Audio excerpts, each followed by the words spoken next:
Pablo de Sarasate, one of Spain's most illustrious violinist composers, left no diary or letters for us to understand his life and thought. His music speaks for who he was. Pablo de Sarasate was born on March 10, 1844, in Pamplona, Spain. The day his family welcomed the arrival of their new baby, tourists and the local population were celebrating the Fiesta de San Fermín and the running of the bulls. As an adult, Sarasate would make sure to return each year to Pamplona to celebrate his birthday and watch the dangerous bull run. Young Pablo was initially taught violin by his father, a bandmaster in the artillery corps. At an early age, his parents recognized his musical gifts, and with the support of a wealthy patron, Pablo was enrolled at the Madrid Conservatory.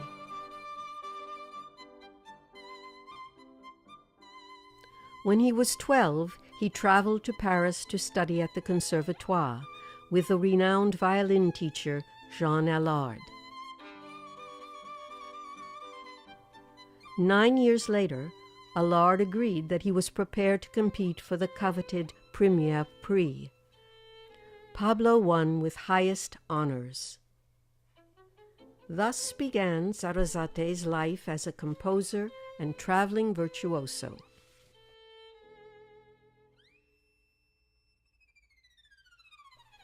Rosand, one of America's finest violinists and pedagogues, was one of the first violinists to champion the compositions of Pablo de Sarasate.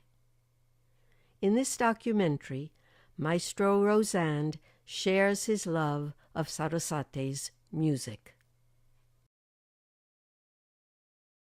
I first became familiar with the music of Sarasate when I was probably 6 or 7 years old, and going to great performances of Menuhin and Milstein and listening to the Spanish dances, the way they performed them so beautifully, it made quite an impression on me, and I immediately fell in love and wanted to study the music of Sarasate.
The music of Sarasate is characteristically very Spanish in origin. All of these Spanish dances have to do the habanera, the Jota Navarra. All of these things are Spanish dances. I felt special affinity to it because I was always attracted by Spanish dancers, with the rigidity of their posture, the way they stomp their feet, the very strong rhythmic sense. And all of this is characteristic in the music that Sarasate wrote. It's very Spanish in character.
In 1988, Dr. Stephen Wernick, a music lover and friend of Aaron Rosand, invited Maestro Rosand to perform at Belle Eden, the doctor's grand estate in West Hartford, Connecticut.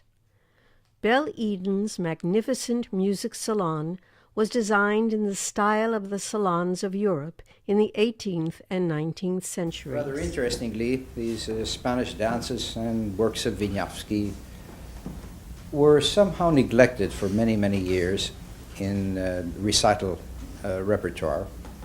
A trend had been established of getting away from actually playing the great violin works, music for the violin, by violinist composers. I realized that around 20 years ago when I decided to record all of these Spanish dances of Sarasate. And to my great surprise, in trying to replace some worn-out copies of music that I had had from when I was a child, I discovered you couldn't even buy the music anymore. And it was quite a project in just tracking down the Spanish dances which he had written and many other fine pieces for violin that he had written. And I made an album about 20 years ago of all Sarasate pieces. I'm happy to say that it began a trend again, because more and more these days we're beginning to see the violinists include the works of Sarasate and Wieniawski and Vieuxtemps and so on in their recital programs, because I've always felt that a recital is really not complete without a bit of dessert. You can't go through 3 meat courses, you know. So here are 2 of the wonderful Spanish dances of Sarasate.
The audience loved him. He was quite a flamboyant performer. He had all kinds of unusual tricks that he used even before, when he began a concert, such as before beginning to play, putting a monocle in his eye and examining the audience before he began to play his first note.